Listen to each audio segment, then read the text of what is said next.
starts with something small, something easy to overlook.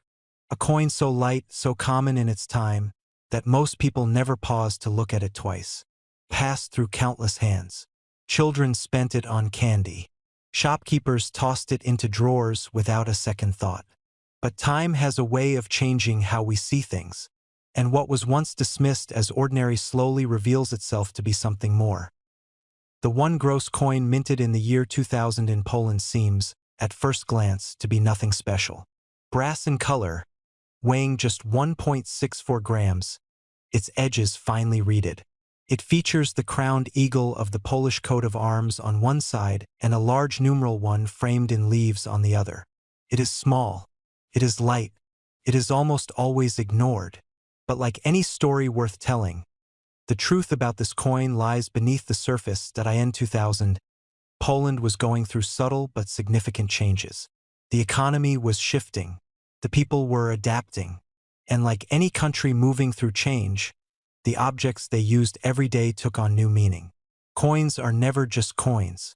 They carry with them the story of their time. They are markers of stability, of value, of continuity. But sometimes they become more than that. Sometimes they become legends. There were over 200 million one Grosz coins minted that year. So many that it seemed impossible for any one of them to stand out. But hidden in that sea of brass were a few coins that didn't quite match the rest. At first, no one noticed. Why would they?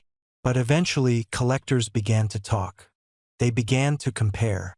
And they began to see things others had missed. It started with a man in Warsaw who had been collecting coins since childhood. He was in his 60s by then, retired, spending his days browsing markets and old boxes of change, not looking for anything in particular, just enjoying the hunt. He found the coin by accident. It was in a bag of mixed coins he'd bought from a street vendor. The vendor had laughed when he asked the price. "You want those old groszy? Take the lot for 5 zloty. He did. When he got home and began sorting through the coins, he paused on one. It looked the same as the others at first, but something about the luster caught his eye. It was too clean, too sharp, almost uncirculated. He examined the details. The mint mark was there, MW, indicating the Warsaw Mint. The design was consistent, but the edges were flawless. The strike was perfect. And there was something else. The die alignment was off by just a fraction of a degree. Not enough to jump out at you, but enough to raise a question. He placed the coin in a protective sleeve and wrote a note. Possible variant. Further review needed.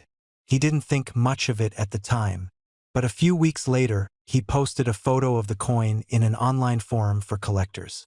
That's when the messages started coming in. Others had seen something similar, or thought they had. Most dismissed it. Some speculated about errors at the mint. Others argued that the coin was nothing more than a standard strike in excellent condition. But one user sent him a private message. "If what you have is what I think it is, you might be sitting on a small fortune." It escalated from there. More experts joined the conversation. High-resolution images were requested. The coin was submitted for grading. Came back as MS67, near perfect condition. But the real surprise was the die variety. The tiny misalignment, combined with an ultra-low population in high grades, made it a significant find. Word spread. Collectors began searching their own stashes. Dealers pulled old boxes from storage. And slowly a pattern emerged. A small number of 2000 megawatts one Grosz coins had slight but consistent variations. Some were off-center. Some had doubling on the leaf pattern.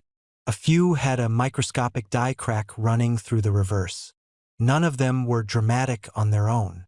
But together, they told a story of a minting batch that had slipped under the radar. What made the coin even more desirable was its accessibility. Anyone could have won and not even know it. They were in jars, in drawers, in forgotten pockets of old coats. People began searching. Some found coins worth a few dollars. Some found better. And for a few lucky individuals, what they found changed their lives. There was a boy in Krakow who discovered a nearly flawless example in his grandfather's old change box.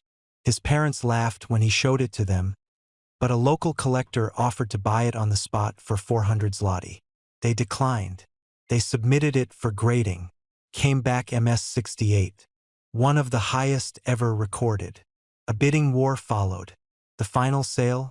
Nearly $12,000. Stories like that began to pop up more frequently. Not every coin was worth thousands, but the myth was growing, and the legend of the 2000 megawatts Grosz was taking shape. Soon, major auction houses took notice. They began including the coin in their catalogs. Prices climbed. Grading services saw an uptick in submissions.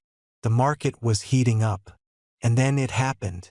A coin appeared at a private auction in Geneva. Not just any coin, the finest known specimen. Graded MS-69.